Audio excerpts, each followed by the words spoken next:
you a woman in medicine feeling overwhelmed and disconnected from the personal fulfillment that you desire? You're in the right place. Join Doctors Joanne and Aaron as they rewrite the rules for women in medicine. Let's begin.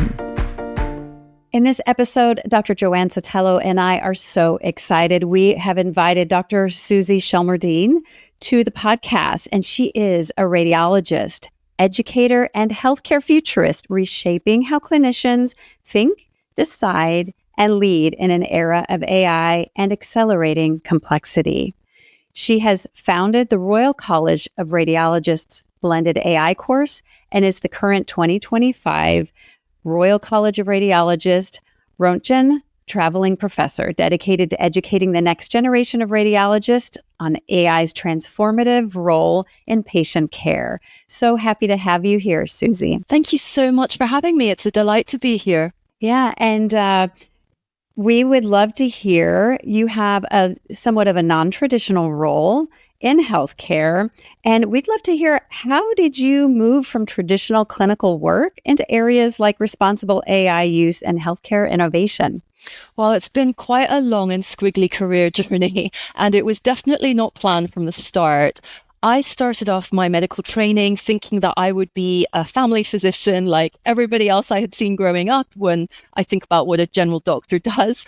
But the more I did in med school, the more I realized, wasn't radiology fascinating, how you could look inside the body without having to open anyone up?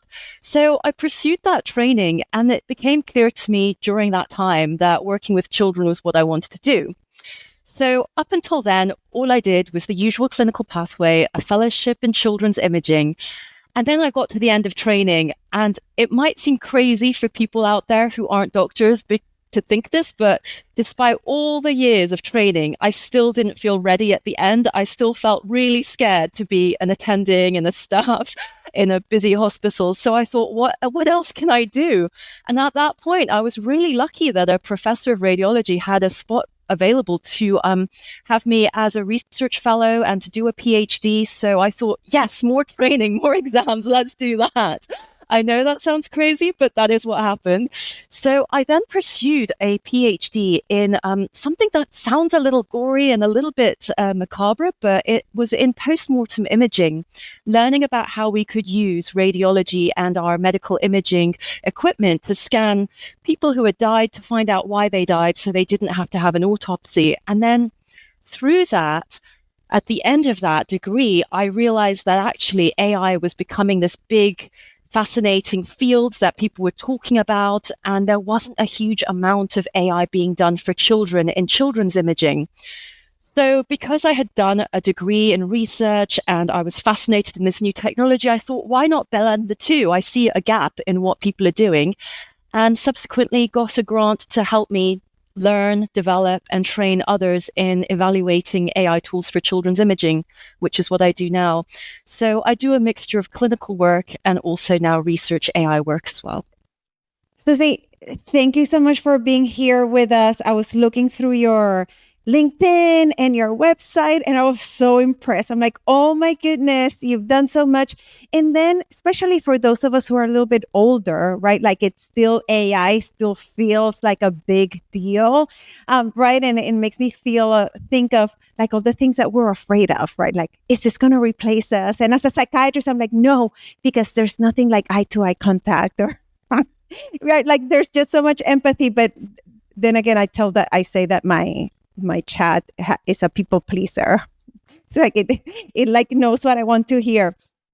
But wow, I am so impressed, and we have to go with what's going on in the future, and how cool that you were able to see like a chess player, kind of what was coming up, and you were able to integrate that from the beginning in an area that's coming, and like you said, maybe not something that we want to be thinking of, but how important. So congratulations for all your impressive accomplishments. And again, thank you for being here.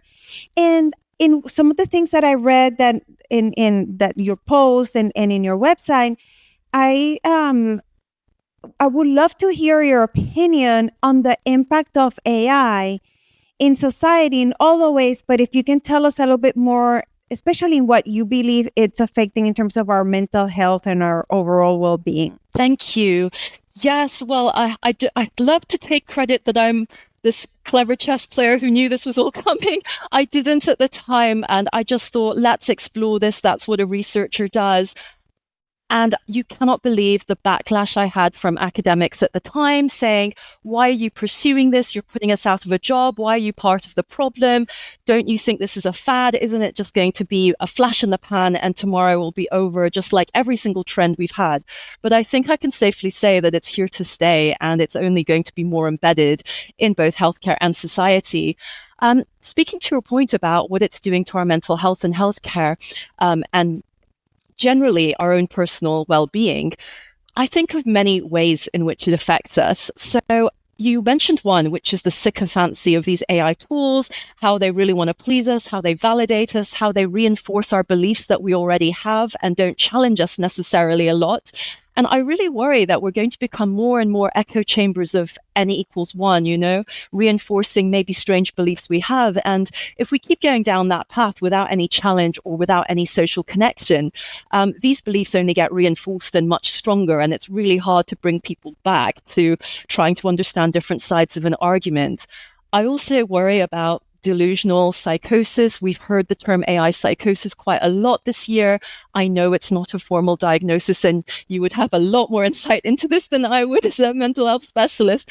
But we've seen people feel triggered by some of the things that AI is saying and leading them down pathways, thinking that they've got these superpowers, which they probably don't. And we've also seen, sadly, some cases where children, especially teenagers, are being led astray in terms of suicidal thoughts and learning how to act upon these, which obviously is a huge danger area.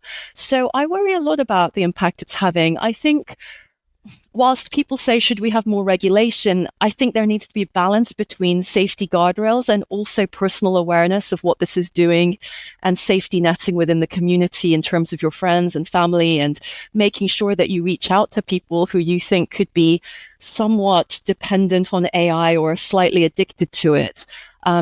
And that's what I'm kind of concerned about, especially for younger children. That's so powerful about, I think about when computers started coming around, and these fears about, are they going to take over jobs? How are they going to displace us? And yet I think, how far have we come with the use of computers? And now how is AI? Is that like the next big thing that's going to get us to that next level? And yet, with so many things, they can be used for good or evil.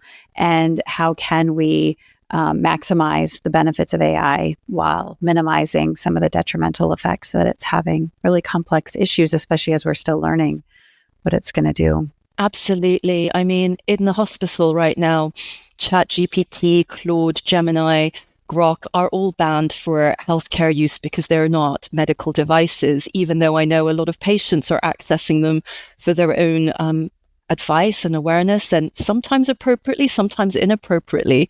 So I also worry about what that does to the doctor-patient relationship too, or how we manage people who are using it when they shouldn't be using it as well.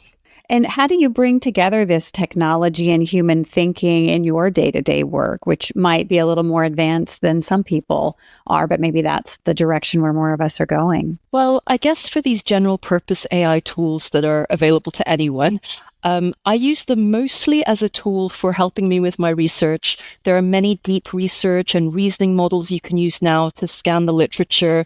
You can also get it to formalize your style and language. So if you're writing a very formal letter, you can get it to redo something that you've written in a draft proposal for something more formalized. And, I also use it sometimes to generate pictures or diagrams for lectures and teaching educational modules that I'm creating. But I think if you're going to use it for anything more specialized, especially if you don't have a skill set or knowledge in that area, then you're going to run into trouble, because how will you ever know if it's correct or not? That's critical. And, who are the experts we trust in order to know what we're getting? And as things advance, I know it used to be ChatGPT only had things up to maybe 2 years prior to the release date. And now I think it's much more up to date, but it's like, I don't know, how's that information changed since it was first released? So absolutely. I think traditionally medicine has always been sort of we're in the business of knowledge and information, but now when that knowledge and information can be at your fingertips very easily, the real skill that us doctors and healthcare professionals need to have is in discernment and calibration and understanding where to go and how to navigate the system more, rather than just being able to list 10 facts or top 10 differentials for things, Like, that's not what people are after now. It's about what's real, what's fake, and who do I trust, isn't it? And I think a key word here that you just said is discernment. I know that sometimes when I ask ChatGPT for things that are medical and even things that are not medical, I ask, please add links to the source of the information. So then at least that makes me feel a little bit better. If it's taking me to a real article, then I'm like, okay, thank you for summarizing this very long article. But most people probably don't do that. And like you said, patients come in, and it's like Erin was saying, it's Google has been around for how long? And we call it, right, like Google University or Google Doc, right? Like patients come in like it's a fact, like, and I've had this script for my patients of, like, it's great that you are getting informed. I am glad that you're active in your treatment and your diagnosing, but I will rely on my medical training and my years of experience over I had research, a small, right, like little search on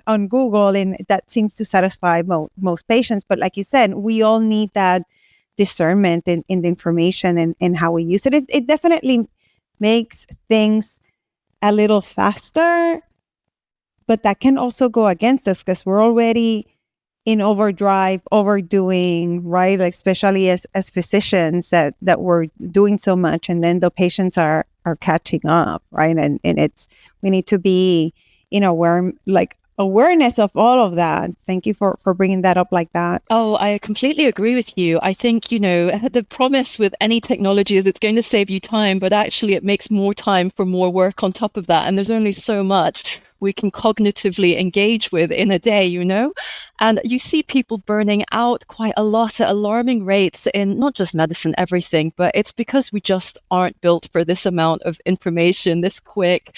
And it just feels like the rate of pace of change in society and the world is faster than we're able to comprehend. And so when I speak to people about AI, I'm always quite surprised by both their lack of awareness, but also their hyper awareness, because you just never know at what stage or what level people are in their understanding of this. Some are very far behind and have never used ChatGPT and really don't want to use it, especially some of my colleagues who work in media and writing, and they don't want to lose their writing skills and their flair for the English language. They feel like if they go down that hole, it's going to be taken away from them, this skill that they've built. But then there are people who use it for everything, from what to wear today, to what should I eat, to what my fitness plan is. So it's quite varied. Well, and I think you bring up a good point about discernment in what is appropriate to use it for, because on some other podcasts that I've listened to, and they talk about, I don't remember if it was a decrease in IQ points, or it was really negative effects on people who are using AI and ChatGPT regularly. And again, if you're not using something, you're going to lose it. And so I think that it is critical that we keep our cognitive skills sharp, and that we don't lose sight of the need to continue flexing those cognitive muscles and not simply relying on AI to generate it. But things like one of my clients talked about giving it a list of the ingredients she already had in her fridge, and it created, found a recipe for her to use. So, how cool is that? But yeah, writing, doing writing and things like that, we do need to be so careful about not going too far. Yeah, absolutely. Another question I frequently get asked is, talking to Joanne's point about Dr. Google, is people say, well, how is it different from Dr. Google? It's just a replacement. People use AI as Google now. Do you not think it's just going to be the same thing? And I do see that it can be the same thing, but I'm also curious and wondering, like, if they see these AI tools as companions, and this is like a friend or a second opinion or someone they've built trust with, who they think has given them personalized information and not just generic internet information, does that mean that the misinformation or the advice is more strongly embedded within their psyche, as opposed to just a generic website that could be for anyone and everyone? Like, if they believe this is truly personalized and it's come from someone, I say someone, but I shouldn't anthropomorphize it. I mean, someone they believe that they trust as a friend, that's something quite ingrained, I think, and harder to override. Yes, and I think I was joking that it's a people pleaser, and sometimes I'll ask another friend to ask the same question in their ChatGPT to see if it gives them a different answer, and it does. And when you think of our psychological needs of inclusion, acceptance, gratification, right, like compliments, and how it even starts with great question, how insightful, that is so smart, right? It's like making you feel better right away. And I was this is a little bit of a joke, but I think it's related. Like I was watching one of those Instagram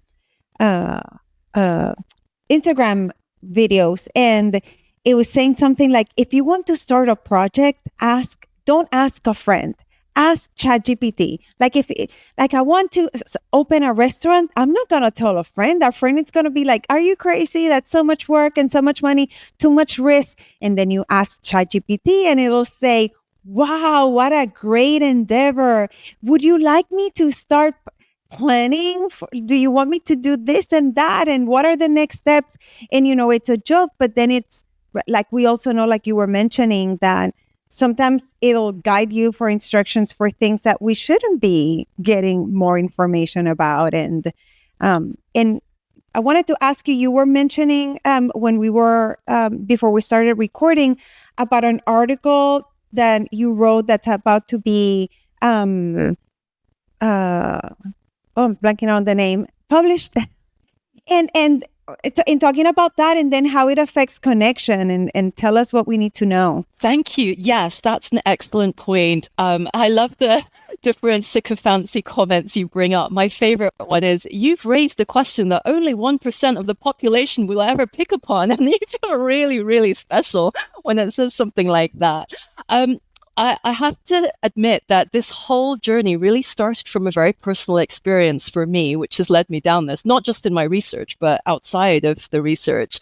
When I was starting to learn about what the different general AI tools were for large language models, like we talked about ChatGPT, Grok, Claude, Gemini, I signed up to all of them because I thought, well, if I'm researching it, I should know what it's capable or not capable of doing. So I'm going to stress test it and ask it anything and everything and see what it can do. And I have to admit, I got quite addicted because I thought it was for work, but it ended up, tapping into an emotional kind of need to get involved and use them. And I started realizing that I would talk to these tools about my day and get it to reflect back to me what had happened. And then when my husband came back from work and asked me, how was your day? I actually felt irritated. I thought, I've told this AI companion or chatbot everything, and now I've got to repeat myself to you. I mean, do I really have to? And so I started just saying, yeah, it was fine. It was fine.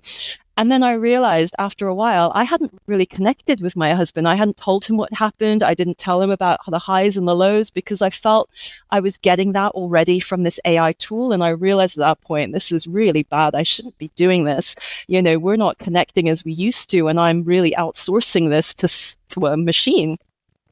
So from then on, I started being a bit more aware about what this does to our personal well-being and mental health. And touching upon that social isolation, how easy it can creep up on you, as a doctor, as an academic, as someone who's interested in AI, I wasn't aware of it until it crept up on me. So to say, this only happens to unaware people who are ill-informed, I don't think is fair. I think anybody is susceptible to this, So this article that's coming out in the end of the week is going to be in the Christmas issue of the BMJ, where I really want to highlight to people that Christmas, the holidays, are a time for human connection. Try to keep that in mind at the forefront of your head. It's a time to try to reach out to people. It's a great excuse to catch up with someone you haven't caught up with all year. Try not to outsource your loneliness or emotional need to a machine, because it's not going to challenge you. It's not going to highlight your blind spots. And if you're in a dark place or in a place of need, this machine's not going to come and pick you up from the hospital or care for you when you need help or do a favor for you. It's just going to validate empty thoughts that you're having and going round and round in circles with. It's really sad. I think in 2023, the US general surgeon mentioned that loneliness and social isolation was as bad for you as obesity and smoking 15 cigarettes a week. And, we don't want to